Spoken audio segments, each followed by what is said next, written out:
Hello, everyone, and welcome to the MEFA podcast. My name is Jonathan Hughes. And I'm Julie Shields-Rutyna. Hey, Julie, how's it going? Good. We have yet another FAFSA show, right? Because the FAFSA it keeps being news.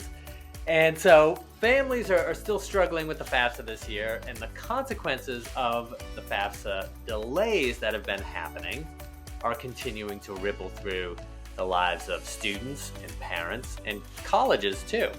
So here to update us on the FAFSA developments and the delays and what families are experiencing is MEFA's Director of College Relations, Shawn Morrissey. Now, we at MEFA, of course, provide guidance on the FAFSA for free for anyone who wants to call us up at 800-449-MEFA or to visit us at collegeplanning@mefa.org and send us an email. We have a bench of college guidance experts ready to do that. But honestly, when I have a FAFSA question, Shawn, and he knows this, Shawn is the person that I go to. So who better to have on this show than him? Shawn, welcome back to the MEFA podcast. Thank you, Jonathan. I'm happy to be here. Let's bring everyone up to speed. Just tell us generally, sort of what's been going on with the FAFSA up to this point. Sure. So the FAFSA became available on December 31st, but it was what they called a soft launch. So they kind of brought it up a couple hours a day the first few days because they knew that there might be some errors that families were experiencing. So they would take it down and repair those errors as they could until they finally got to the point where it was open 24/7. But there were still some small errors that some families were experiencing. There are things that are happening that aren't supposed to work like they should, and unfortunately keeping some families from being able to complete the FAFSA at all, or they complete the FAFSA with a few errors and then it's submitted, but they end up in this in review status that they can't correct at this point, and that will be available for them to correct sometime, hopefully in early March. That process will begin, and we can talk about that a little bit further. But the FAFSA is up and running now 24/7, and there are still some known errors out there. The good news is for families who don't experiencing any issues is that it's taking them less than 10 minutes to fill out the FAFSA now, which is a lot quicker than it was in the past. So it is simpler for a lot of families. And in fact, we're getting calls from families that say, I think I missed something. It was too easy to fill out. What's going on here? I wasn't faced with any financial questions because all of that happens seamlessly now for families that don't experience any problems. So hopefully when all of this is fixed in the future of the FAFSA, it will be simpler for families and they will all have this really quick experience. So can you explain a little bit, if a family is able to file the FAFSA, what's going on behind the scenes there? We get a lot of calls from students and parents that they think they submitted, but they're not sure. Sure. So families are submitting their FAFSA, and then they're supposed to receive an email confirmation that says, oh, your FAFSA has been submitted. Right now, it's no longer including the SAI, which is the Student Aid Index, which is the replacement of the EFC from the past. They're not receiving that like they did originally. If they do receive that email, but they can check on their studentaid.gov account. So they sign in with their FAFSA FSA ID. They can sign in there, go onto their dashboard, and they can check the status of their application. It probably will stay in review right now, which means that, and that's where all of the FAFSAs are at this point.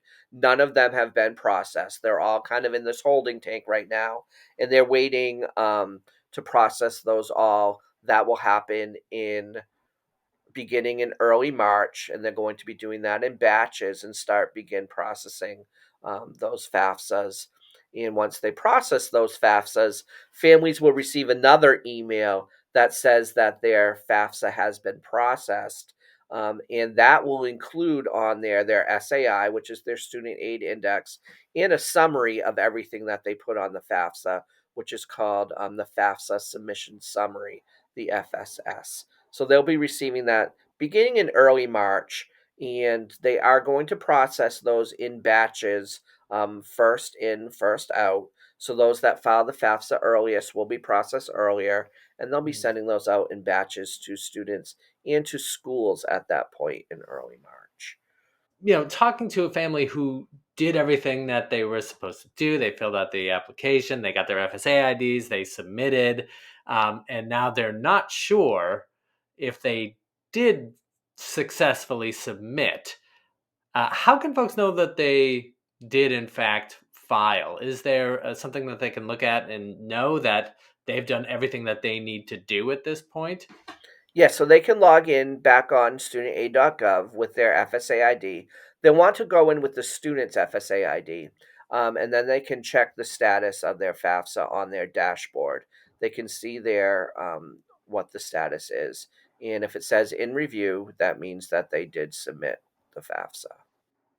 Just if it says in review, they've done it. They've submitted Yes, it. correct. Excellent. Okay, good to know.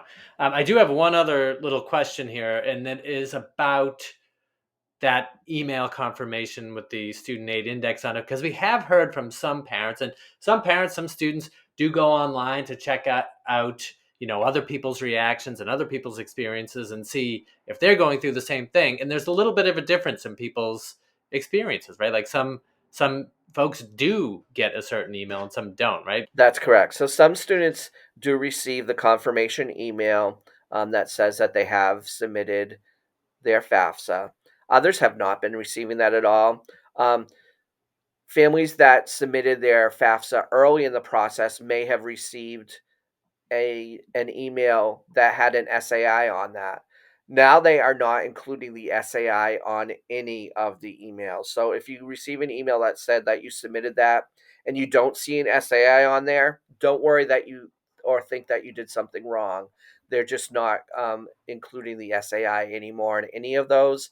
And the reason being for that is they made a couple of changes to the calculation behind the scenes.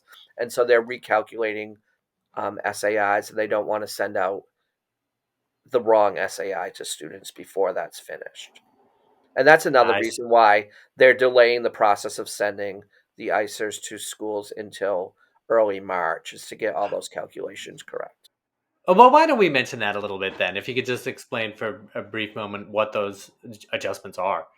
Yeah, so there were some adjustments that were made to the calculation behind the scenes for the income protection allowances and the asset protection allowances. And those are just in the calculation used to exclude from the formula a certain amount of families' income or assets, and then they are adjusting those for inflation. So that's helpful to families, that those protection allowances, there's going to be more income and assets that are excluded from the calculation. So students' SAIs based on these new calculations for inflation should be lower than they would have been if they didn't include this inflation adjustment.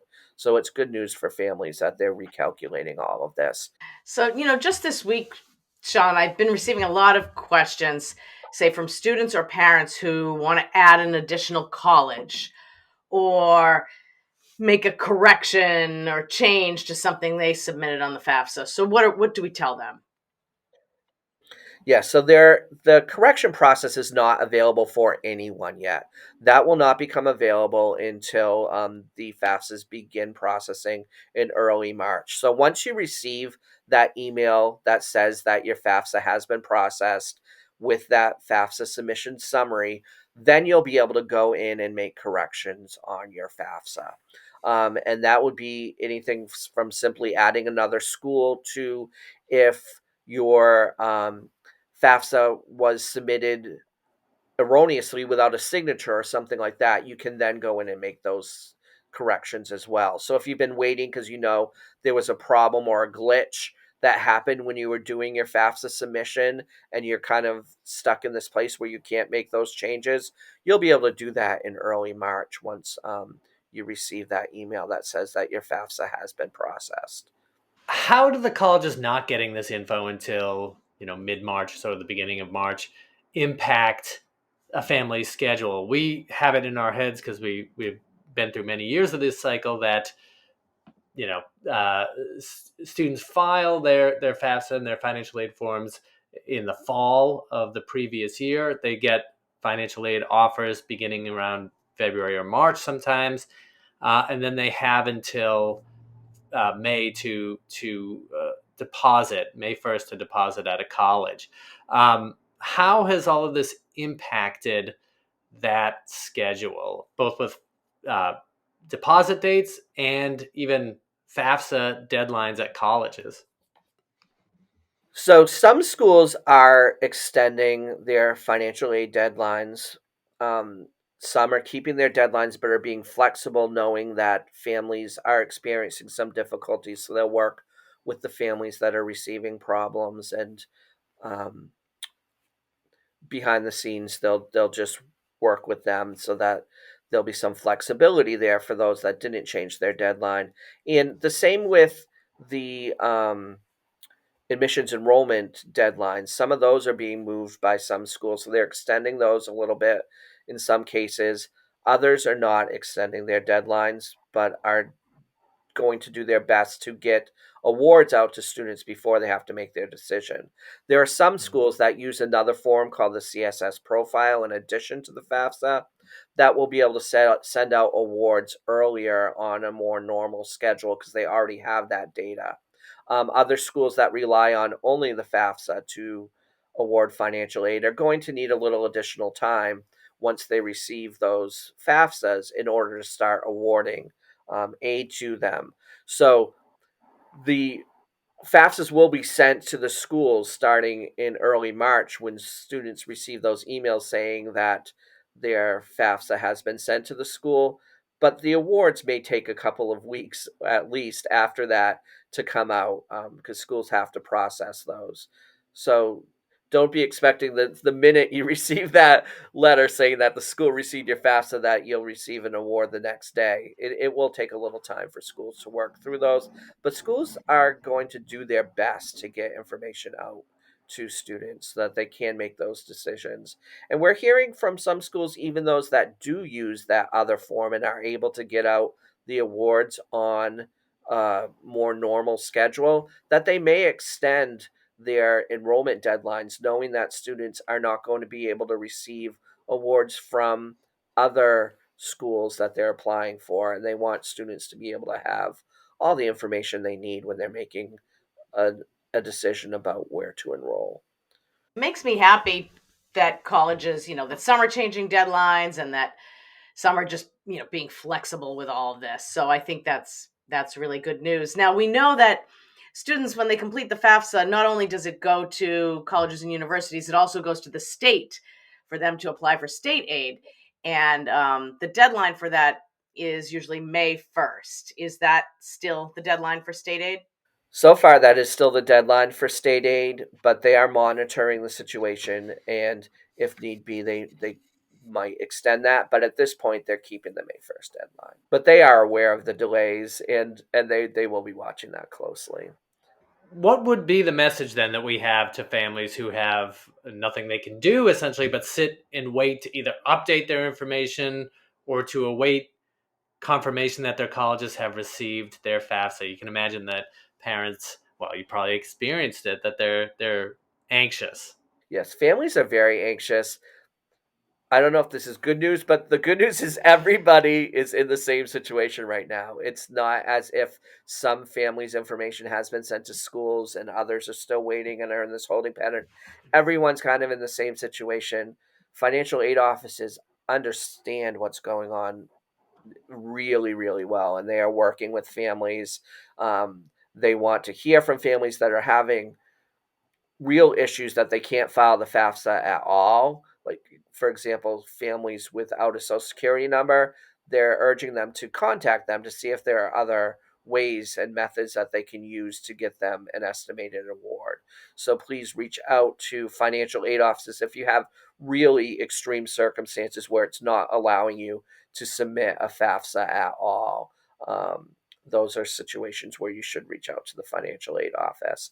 But everyone is in the same holding pattern. So don't think that you're alone and that this is a special circumstance for you only, that you're still waiting. So everyone's in the same situation right now. And so it's everything's delayed a little bit this year, but all the colleges are aware of what's going on, and everyone's in the same situation.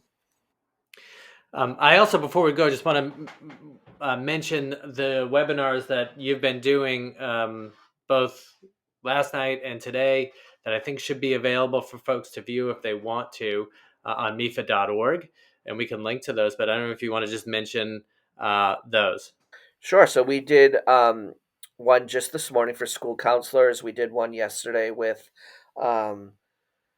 Massachusetts colleges about the delays happening with the FAFSA. And we have another one for families coming up next week.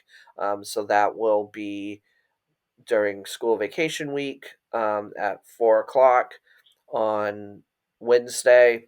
And that will also be available for families. We will record that. And so if you're not able to watch that live, you can register for that and receive the recording or watch the recording later on our website. If you go to mefa.org/events, you can do that and register for that. All right. Well, thanks. Is there anything else before we go, Julie? No, I think Shawn, you really expressed that everyone's in the same boat. This is very frustrating. It's really hard, especially hard for families. But we're moving forward, and there's a lot of help out there for students. So take advantage of that. All right. Thank you very much, Shawn. Thank you. Thanks, Julie. Thank you, John.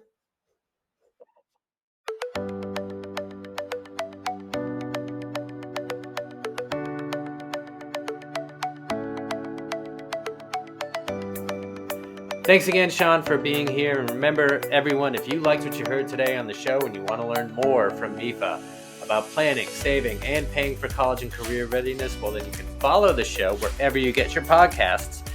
And please remember to leave us a review. It just helps us to keep doing what we're doing and getting the show out.